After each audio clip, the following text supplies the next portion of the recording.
Back in October 2021, the New World forums were abuzz with the request for a minimap to be added to the game. In November, the devs responded with a detailed post talking about how the minimap would impact immersion, ruin exploration, and compromise combat's situational awareness. This had a lot of backlash on the forums, which you might expect, and to summarize it as some put it, you think you do, but you don't. But here's the thing. Amazon was right. How do I know this? Well, simple. Back in October 2021, having seen this conversation playing out online, I decided to actually put it to the test, do the work, really decide for once and for all, are minimaps actually impacting my game in a negative way? Or at least at the very least, hindering it in some way, shape, or form. And so it was at that very moment that I set out on a journey to find the answer to this question. What if minimaps are ruining my games? I figured the best test would be to remove the minimap from Final Fantasy XIV. With the Endwalker expansion on the horizon, my time with Final Fantasy XIV would be very significant, as I'd be able to dedicate more time to the expansion than I am able to on a normal day-to-day basis. So playing through the whole expansion without the minimap I felt would be a really good test to this theory. But I could never have guessed how big of an impact this small change would have on my enjoyment and my presence in the world of Eorzea.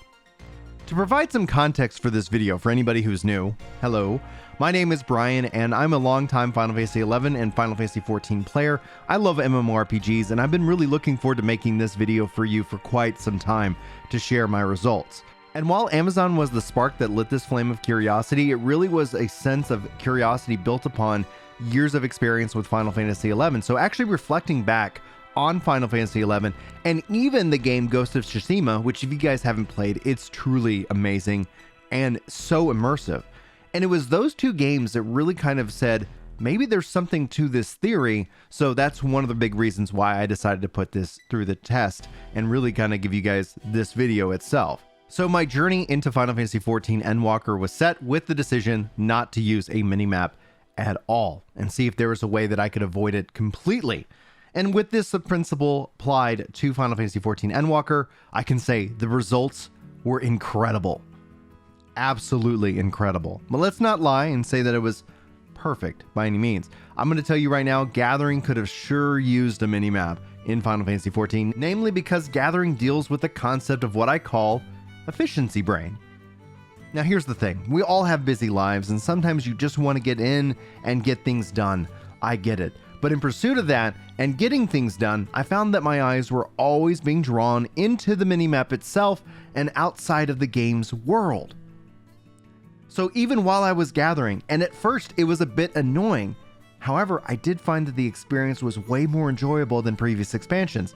I find that my eyes would actually wander around the world and rather than to my next destination on the minimap. And one of the things that I didn't expect to happen was my brain actually memorized the natural routes to these points of interest, especially from Gathering's perspective. So I actually didn't end up losing anything, to where maybe the point of efficiency brain should really be called lazy brain. And I'm not calling you a lazy brain if you use a minimap. This is just me reflecting on my own personal journey. So I want to be very clear about that. I can definitely be efficiency brain minded, where it's like trying to get in, trying to get the thing done so I can get to the next thing that I want to do because I have limited time. And that's where I felt the minimap started to take over my games. And it did so subtly that I never even realized it to begin with. And in fact, actually turning it off at first was painful and it was scary, but I did it and I stuck with it. And after a couple of hours, I didn't miss it one bit. And that's, I think, really kind of the key point. This impact was felt even more while playing through the story of Endwalker. I actually felt closer to my characters than I've ever before, but it didn't actually stop at the story. I did the raids too, and in the end I found out that I didn't even miss the minimap at all. And regardless of this adjustment period that I went through, and regardless of really what I wanted to present to you today, and really sharing you what I found with Final Fantasy XIV, but also in all of my games, to perhaps encourage you not to fully abandon the minimap, but maybe if you, like yourself, find yourself not in a rush one day, maybe consider turning it off for a little bit and seeing how you feel about the game, the world, your experience, the characters, everything that's going on around you. in the end, if you do try it out, tell me about your experiences. I'd love to hear them, both the good and the bad. I think that's essentially one of the key aspects that I want to get with this video, is get a little bit more of y'all's feedback, get a little bit more data about the minimap specifically in these games. But I can tell you right now, like, when you start to really appreciate the world from a 3D element, from your character running around, it is so much more impactful, so much more powerful. And I find myself no longer having my eyes drift up to this little circle, this little 2D animation that feels like it's consuming the whole screen, where that's all that you're looking at and at times, and just trying to get to the next thing. So it actually helped me slow down and appreciate the game for what I was like, I think what was the original intention. I don't think, you know, I'm not calling for Yoshi P to go and delete the minimap out of Final Fantasy XIV or any game, really, for that matter. If they've added it, they've added it for a reason. But I really did actually appreciate its core. Would I make some changes to the overall game of Final Fantasy XIV if there was not a minimap?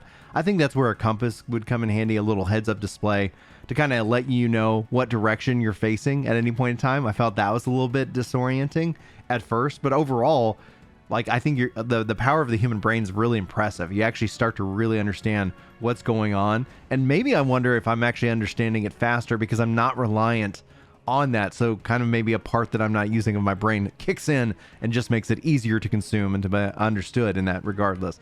That needs more research and more study, and maybe that's gonna go beyond the scope of what I can do here on the channel, but let me know what your guys' thoughts on that. So for me, I'm going to keep playing without a minimap. I'm going to let you know if that ever changes, but I for one feel really benefited from actually turning it off in the first place. And the minimap was always something that I thought that I needed, but that I needed in my games. I've even advocated it for in other games, but it turns out I was wrong. And in the end, I thought I did, but really I didn't. Anyway, guys, I do thank you so much for your time. Hopefully you enjoyed this video and this perspective of playing video games without minimaps. I'd love to know your thoughts on this subject as well. Until next time, guys, my name's Brian. This is Ginger Prime. I hope that I see you in my next video, but regardless, I hope you have a fantastic day. And until then, take care.